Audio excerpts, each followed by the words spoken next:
The Order of Preachers, also known as the Dominican Order, is a mendicant Catholic religious order founded by the Spanish priest Saint Dominic de Guzman in France, approved by Pope Honorius III on the 22nd of December 1216. Members of the order, who are referred to as Dominicans, generally carry the letters O.P. after the names, standing for Ordinus Predicatorum, meaning of the Order of Preachers. Membership in the order includes friars, nuns, active sisters, and affiliated lay or secular Dominicans, founded to preach the gospel and to oppose heresy. The teaching activity of the order and its scholastic organization placed the preachers in the forefront of the intellectual life of the Middle Ages. The order is famed for its intellectual tradition, having produced many leading theologians and philosophers. The Dominican Order is headed by the Master of the Order, currently Bruno Cadere. In the year 2000, there were 5,171 Dominican friars in solemn vows, 917 student brothers, and 237 novices. By the year 2013, there were 6,058 Dominican friars, including 4,470 priests. A number of other names have been used to refer to both the order and its members. In England and other countries, the Dominican friars are referred to as Black Friars because of the black capa, or cloak, they wear over the white habits. Dominicans were Black Friars, as opposed to White Friars or Grey Friars. They are also distinct from the Augustinian friars who wear a similar habit. In France, the Dominicans were known as Jacobins because a convent in Paris was attached to the Church of Saint-Jacques, now disappeared. On the way to Saint-Jacques du Haut-Pas, which belonged to the Italian order of St. James of Alto Pascio Sanctus Jacobis in Latin. Their identification as Dominicans gave rise to the pun that they were the Dominicanes, or Hounds of the Lord.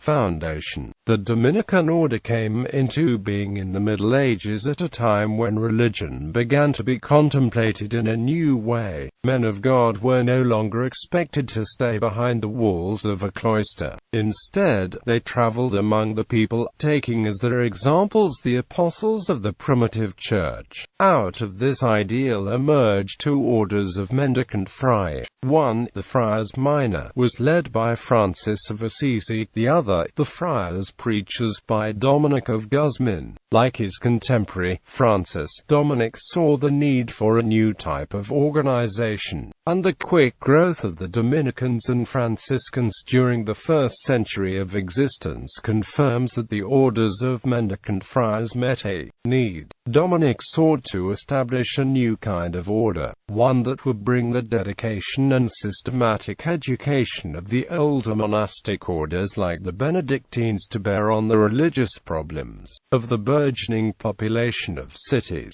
but with more organizational flexibility than either monastic orders of the secular clergy. Dominic's new order was to be a preaching order, trained to preach in the vernacular languages, rather than earning their living on vast farms as the monasteries had done. The new friars would survive by begging, selling themselves through persuasive preaching. Dominic inspired his followers with loyalty to learning and virtue, a deep recognition of the spiritual power of worldly deprivation and the religious state, and a highly developed governmental structure. At the same time, Dominic inspired the members of his order to develop a mixed spirituality. They were both active in preaching and contemplative in study, prayer and meditation. The brethren of the Dominican order were urban and learned, as well as contemplative and mystical in the spirituality. While these traits affected the women of the order, the nuns especially absorbed the latter characteristics and made those characteristics their own. In England, the Dominican nuns blended these elements with the defining characteristics of English Dominican spirituality and created a spirituality and collective personality that set them apart. The order's origins in battling heterodoxy influenced its later development and reputation. Many later Dominicans battled heresy as part of their apostolate. Indeed, many years after St. Dominic reacted to the Cathars, the first Grand Inquisitor of Spain, Tomás de Torquemada, would be drawn from the Dominican Order. St. Dominic as an adolescent, he had a particular love of theology, and the scriptures became the foundation of his spirituality. During his studies in Palencia, Spain, he experienced a dreadful famine, prompting Dominic to sell all of his beloved books and other equipment to help his neighbors. After he completed his studies, Bishop Martin Bazin and Prior Diego de Chaves appointed Dominic to the cathedral chapter, and he became a regular canon under the rule of St. Augustine and the constitutions for the Cathedral Church of Osma. At the age of 24 or 25, he was ordained to the priesthood. Albigensians. In 1203, Dominic joined Prior Diego de Recibo on an embassy to Denmark for the monarchy of Spain, to arrange the marriage between the son of King Alfonso VIII of Castile and a niece of King Valdemar II of Denmark. At the time, the south of France was the stronghold of the Cathar or Albigensian heresy, named after the Duke of Albi, a Cathar sympathizer and opponent to the subsequent Albigensian crusade. Dominic was fired by a reforming zeal after they encountered Albigensian Christians at Toulouse. The Albigensians, more commonly known as the Cathars, were a heretical Gnostic sect, holding that matter was evil and only spirit was good. This was a fundamental challenge to the notion of incarnation, central to Roman Catholic theology. Dominic saw the need for a response that would attempt to sway members of the Albigensian movement back to mainstream Christian thought. Prior Diego saw immediately one of the paramount reasons for the spread of the unorthodox movement. The representatives of the Holy Church acted and moved with an offensive amount of pomp and ceremony. On the other hand, the Cathars lived in a state of self-sacrifice that was widely appealing. For these reasons, Prior Diego suggested that the papal legates begin to live a reformed apostolic life. The legates agreed to change if they could find a strong leader. The prior took up the challenge, and he and Dominic dedicated themselves to the conversion of the Albigensians. Despite this particular mission, in winning the Albigensians over by persuasion, Dominic met limited success. For though in his 10 years of preaching a large number of converts were made, it has to be said that the results were not such as had been hoped for. Dominican convent established. Dominic became the spiritual father to several Albigensian women he had reconciled to the faith, and in 1206 he established them in a convent in Proil. This convent would become the foundation of the Dominican nuns, thus making the Dominican nuns older than the Dominican friars. Prior Diego sanctioned the building of a monastery for girls whose parents had sent them to the care of the Albigensians because the families were too poor to fulfill their basic needs. The monastery was at Proil would later become Dominic's headquarters for his missionary effort there. After 2 years on the mission field, Prior Diego died while traveling back to Spain. When his preaching companions heard of his death, all save Dominic and a very small number of others returned to their homes. History. The history of the order may be divided into 3 periods: the Middle Ages, the modern period up to the French Revolution, the contemporary period. Middle Ages. St. Dominic established a religious community in Toulouse in 1214, to be governed by the rule of St. Augustine and statutes to govern the life of the friars, including the primitive constitution. The founding documents established that the order was founded for 2 purposes: preaching and the salvation of souls. In July 1215, with the approbation of Bishop Falx of Toulouse, Dominic ordered his followers into an institutional life. Its purpose was revolutionary in the pastoral ministry of the Catholic Church. These priests were organized and well-trained in religious studies. Dominic needed a framework, a rule, to organize these components.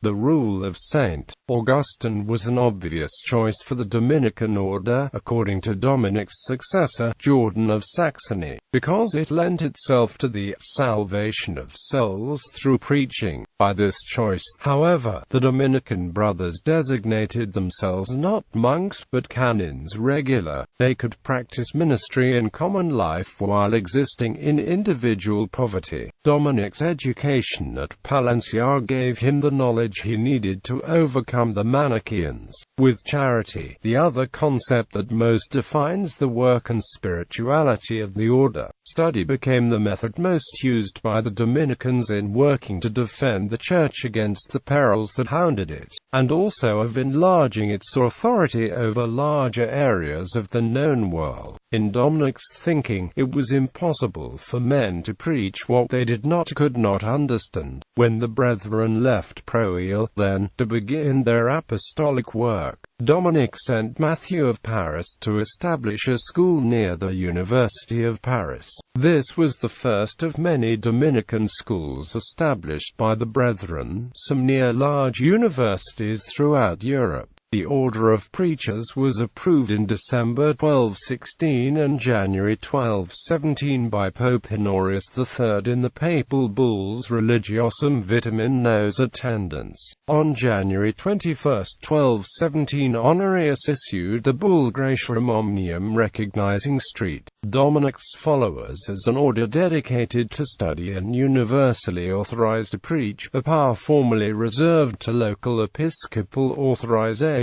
On August 15, 1217, Dominic dispatched 7 of his followers to the great university centre of Paris to establish a priory focused on study and preaching. The Convent of Saint-Jacques would eventually become the order's first studium generale. St. Dominic was to establish similar foundations at other university towns of the day, Bologna in 1218, Palencia and Montpellier in 1220, and Oxford just before his death in 1221. In 1219, Pope Honorius III invited St. Dominic and his companions to take up residence at the ancient Roman Basilica of Santa Sabina, which they did by early 1220. Before that time the friars had only a temporary residence in Rome at the convent of San Sisto Vecchio, which Honorius III had given to Dominic circa 1218, intending it to become a convent for a reformation of nuns at Rome under Dominic's guidance. In May 1220 at Bologna, the order's first general chapter mandated that each new priory of the order maintain its own studium conventual, thus laying the foundation of the Dominican tradition of sponsoring widespread institutions of learning. The official foundation of the Dominican convent at Santa Sabina with its studium conventual occurred with the legal transfer of property from Honorius III to the order of preachers on June 5, 1222. This studium was transformed into the order's first studium provincial by St. Thomas Aquinas in 1265. Part of the curriculum of this studium was relocated in 1288 at the studium of Santa Maria sopra Minerva, which in the 16th century would be transformed into the College of St. Thomas. In the 20th century the college would be relocated to the convent of Saints Dominic and Sixtus and would be transformed into the Pontifical University of St. Thomas Aquinas, Angelicum. The Dominican friars quickly spread, including to England, where they appeared in Oxford in 1221. In the 13th century the order reached all classes of Christian society, fought heresy, schism, and paganism by word and book, and by its missions to the north of Europe, to Africa, and Asia passed beyond the frontiers of Christendom. Its schools spread throughout the entire church. Its doctors wrote monumental works in all branches of knowledge, including the extremely important Albertus Magnus and Thomas Aquinas. Its members included popes, cardinals, bishops, legates, inquisitors, confessors of princes, ambassadors, and patriae. The order was appointed by Pope Gregory IX for duty to carry out the Inquisition. In his papal bull Ad Extirpanda of 1252, Pope Innocent IV authorized the Dominicans' use of torture under prescribed circumstances. The expansion of the order produced changes. A smaller emphasis on doctrinal activity favored the development here and there of the ascetic and contemplative life, and thus sprang up, especially in Germany and Italy, the mystical movement with which the names of Meister Eckhart, Heinrich Susa, Johannes Tauler, and Saint Catherine of Siena are associated. This movement was the prelude to the reforms undertaken at the end of the century by Raymond of Capua and continued in the following century. It assumed remarkable proportions in the congregations of Lombardy and the Netherlands, and in the reforms of Savonarola in Florence. At the same time, the order found itself face-to-face with the Renaissance. It struggled against pagan tendencies in Renaissance humanism, in Italy through Dominici and Savonarola, in Germany through the theologians of Cologne, but it also furnished humanism with such advanced writers as Francesco Colonna and Matteo Bandello. Many Dominicans took part in the artistic activity of the age, the most prominent being Fra Angelico and Fra Bartolomeo. Reformation to French Revolution. Bartolo made Las Casas, as a settler in the New World, was galvanized by witnessing the brutal torture and genocide of the Native Americans by the Spanish colonists. He became famous for his advocacy of the rights of Native Americans, whose cultures, especially in the Caribbean, he describes with care.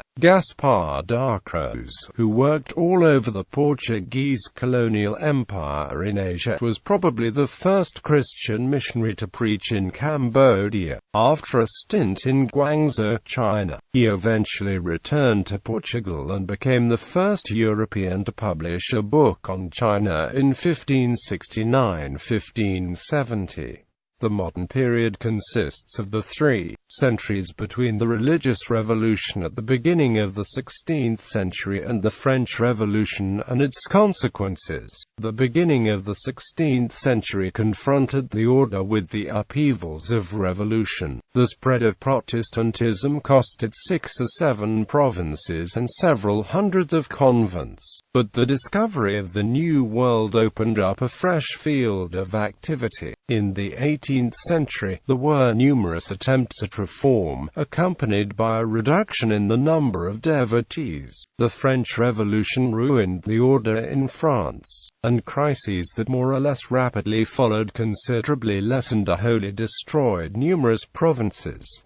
19th century to present. The contemporary period of the history of the preachers begins with restorations in provinces, undertaken after revolutions destroyed the order in several countries of the Old and New World. This period begins more or less in the early 19th century. During this critical period, the number of preachers seems never to have sunk below 3,500.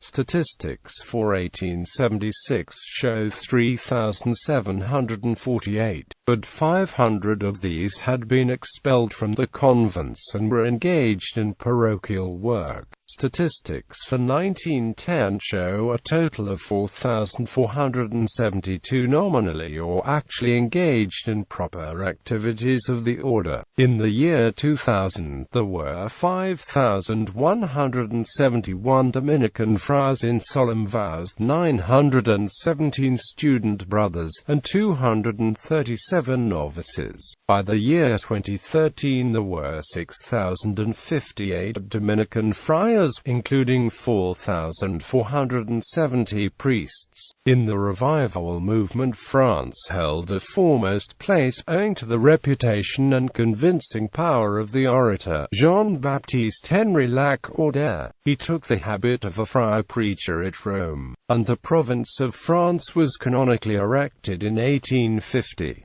For this province were detached the province of Lyon, called Occitania, that of Toulouse, and that of Canada. The French Restoration likewise furnished many laborers to other provinces, to assist in their organization and progress. From it came the Master General who remained longest at the head of the administration during the 19th century, Père Vincent Jandal. Here should be mentioned the province of St. Joseph in the United States, founded in 1805 by Edward Fenwick, afterwards first Bishop of Cincinnati, Ohio. This province has developed slowly, but now ranks among the most flourishing and active provinces of the order.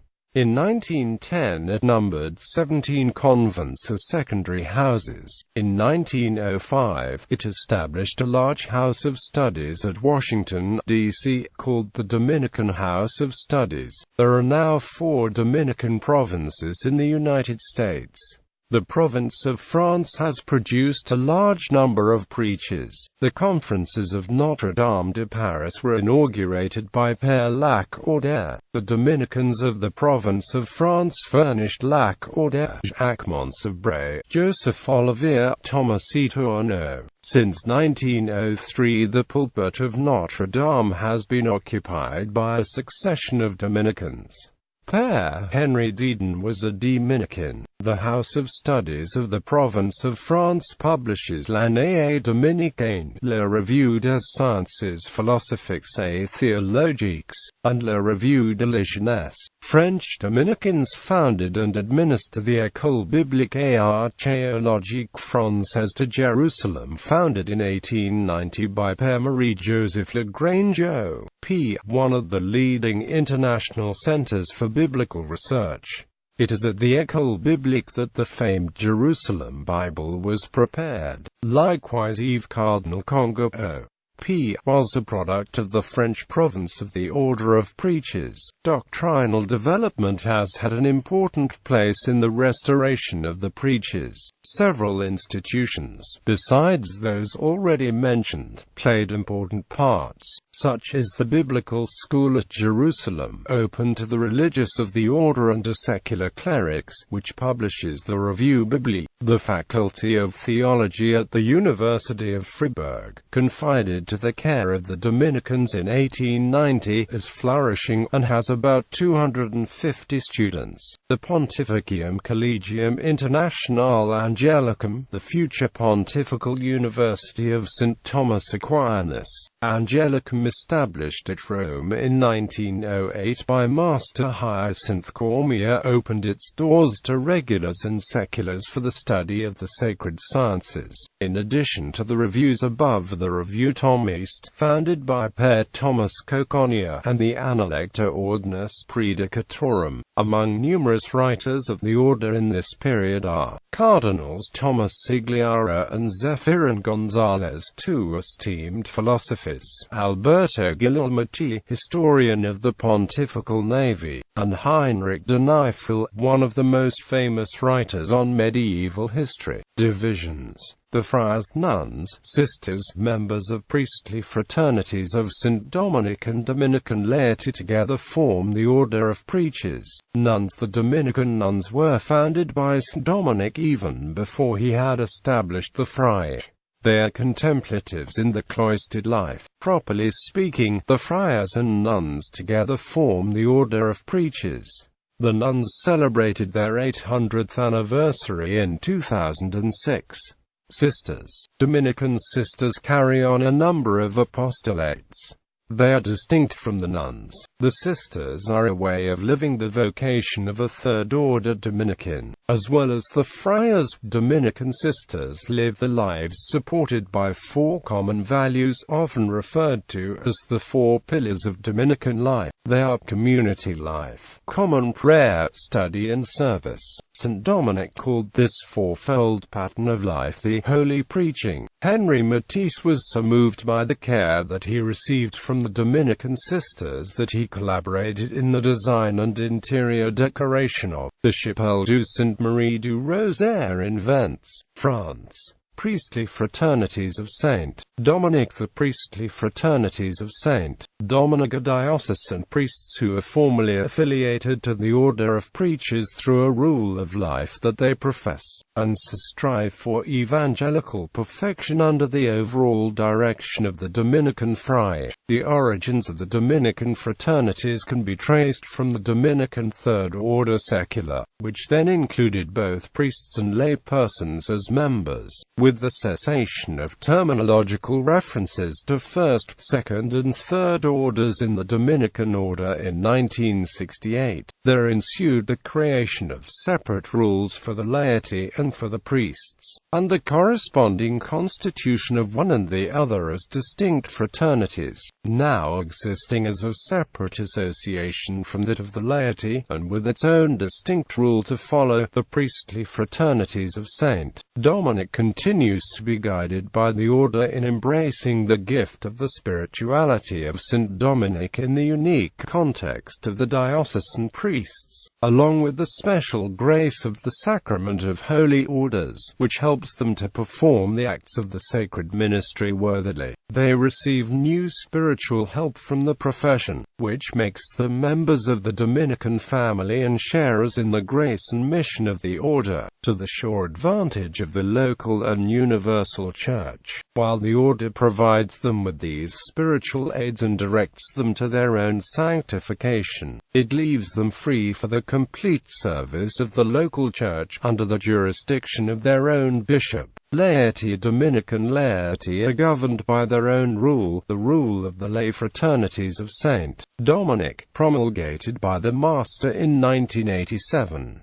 It is the fifth rule of the Dominican laity. The first was issued in 1285. The two greatest saints among them are St. Catherine of Siena and St. Rose of Lima, who lived ascetic lives in the family homes, yet both had widespread influence in the societies. Today, there is a growing number of associates who share the Dominican charism. Dominican associates are Christian women and men, married, single, divorced, and widowed, clergy members and lay persons who were first drawn to and then called to live out the charism and continue the mission of the Dominican Order, to praise, to bless, to preach. Associates do not take vows, but rather make a commitment to be partners with vowed members, and to share the mission and charism of the Dominican family in their own lives, families, churches, neighborhoods, workplaces, and cities.